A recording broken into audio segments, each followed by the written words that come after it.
Taiwan, Singapore, and Hong Kong. Ito ang mga bansa na gusto kong pinagpipilian ko noon nung ako'y nagbabalak na mag-abroad. So, hello everyone. This is Julie and ito na naman tayo sa ating pagluluto. Ang lulutuin ko pala ngayon ay calamares at saka vegetables with meatballs. So, habang tayo ay magluluto, magkikwento ako guys kung paano ko nga ba pinili ang Hong Kong. So, tatlong bansa yung pinagpipilian ko. Taiwan, Singapore, and Hong Kong. So, ito yung mga bansa na pinagpipilian ko ako'y nagbabalak noon na umalis ng bansa. Unang-una nakatira po ako noon sa may San Marcelino, Calao Strait, sa malapit lang sa Calao at yun malapit lang sa Malate. So ang ginawa ko una, inikot ko yung buong Malate para maghanap ng agency.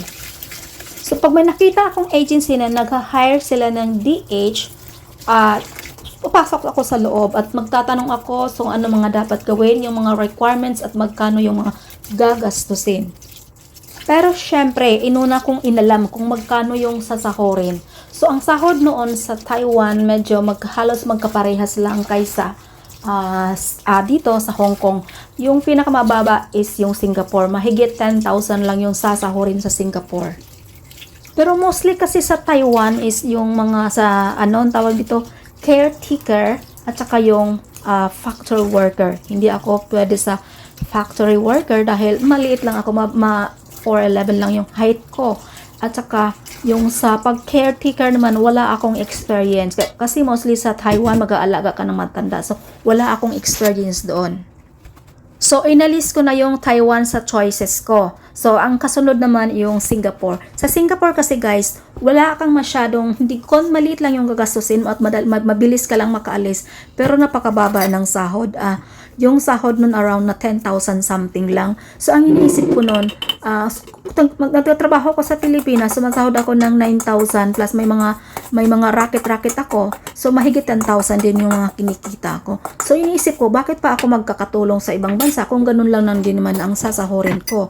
So, sayang yung mga buwan at taon sa pag-work ko doon, tapos ganun lang sasahurin ko, parang wala lang din. Ngayon, sa Hong Kong naman guys, ang iniisip ko, napakalaki din yung magagastos kumpara ko sa Singapore. Mas yung kumbaga yung paghahanap mas matagal din dahil sabi nila dapat daw sa Hong Kong ay may experience ka, lalo na pag galing ka ng Singapore, madali ka lang daw makahanap ng employer sa Hong Kong. Pero sinasabi rin nila sa akin na madali lang din daw akong makahanap ng employer dahil ako ay isang education graduate at yan ang gustong-gusto ng mga employer, yung may mag-tutor sa anak nila. So, wala akong experience na pagkakatulong sa Pilipinas, pero syempre guys, sanay na sanay tayo sa trabahong bahay dahil laking hirap tayo guys. Laking hirap, so syempre sanay, pero iba din yung magtatrabaho ka sa sarili mong bahay at iba din yung magtatrabaho ka sa bahay ng ibang tao, lalo na dito sa ibang bansa.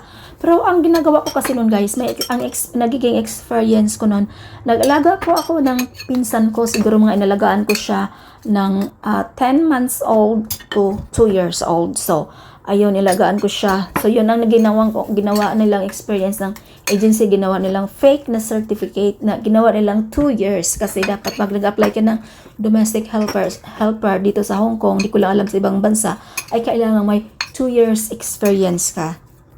2 years experience as a katulong or helper. So, yun na nga guys, between doon sa tatlong bansa, ang pinili ko yung Hong Kong.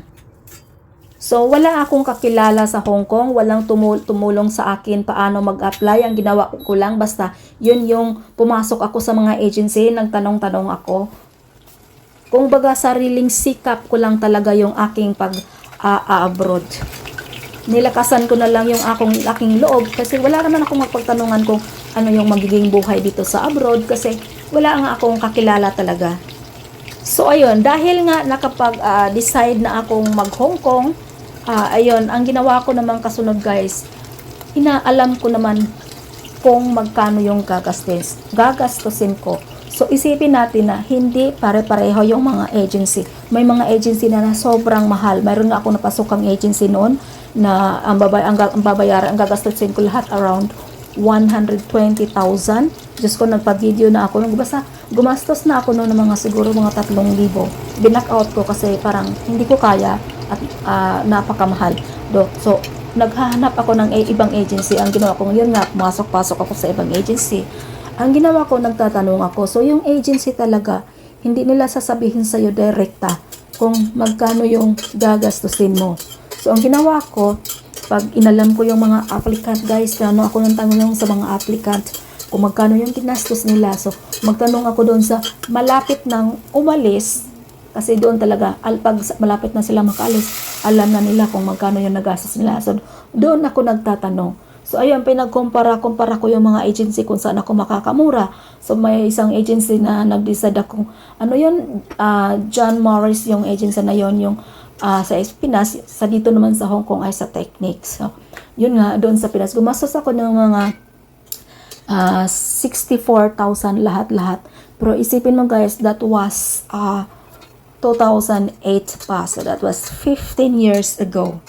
So, sa ngayon guys, mura na lang mag-alis, makapunta dito sa Hong Kong. Siguro around mga 20,000 something, mga ganon. Kung ikaw naman ay direct hire, ay wala kang babayaran. Depende. Kasi ako, ang alam ko, wala kang talagang babayaran pag direct hire ka, or kahit kung ex-abroad ka na, ayun, wala ka na, makonti na lang yung magagastos mo, around 10,000 to 15,000 na lang.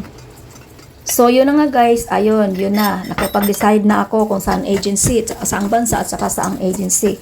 So, iniisip ko naman ngayon yung gagastusin ko. So, nangutang ako sa mga kapatid ko at sa mga tiyahin at tiyuhin ko.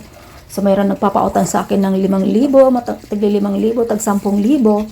And then, yung may malaki akong inutang guys, yung sa auntie ko na, professor or instructor sa Adamson University. So, nag-loan siya. Hindi ko alam kung mismo sa Adamson siya nag-loan. Basta, nag-loan siya. And then, ayun nga, pinautang niya ako ng 25,000. So, 1 year to pay yun. Ang tubo nun ay 10%, and then, parang 10%. Basta 2,750 yung interest nun. So, kung nandito na ako sa Hong Kong, talagang binayaran ko siya. 5 months ko lang siyang binayaran kasi hindi naman ako nagdepende kung magkano yung buwan. Basta magbigay lang ako ng 5,000, mga ganon, pag nagbabayad ako ng utang. So, ayun. So, yun nga lang yung story ko guys. Paano ako nakapunta dito sa Hong Kong. So, yun nga, ang gagastusin. Ang ginawa ko naman nung decide na ako guys, sinasabi nila sa akin kung ano yung mga dapat kong gawin. So, yun nga, kailangang mag-training. So, nag-training ako nung 21 days. Doon ko na-experience mag-training na, doon ko, umpisa pa lang, doon ko lang nalala yung mga pagkain. Kailangan pala, pag dito sa Hong Kong, yung mga pagkain is, yung kailangan matabang siya, matabang sa panglasa mo. So, pag matabang sa panlasa mo, ibig sabihin tama na yun sa mga taga Hong Kong. Ganun pala doon sa atin kasi tayong mga Pinoy ay mahilig medyo maalat-alat yung pagkain natin. So, ang na-experience ko naman yung guys, yung pagplansya naman. Diyos ko, nag-repeat ako ng 1 week sa pagplansya dahil bagsak ako sa pagplansya. Dahil nga, talagang hindi ako marunong mamlansya. So, hanggang dito na lang guys. Thanks for watching. God bless you all. Sana pakishare naman ng video ko, papasupport ng video ko guys. Thanks!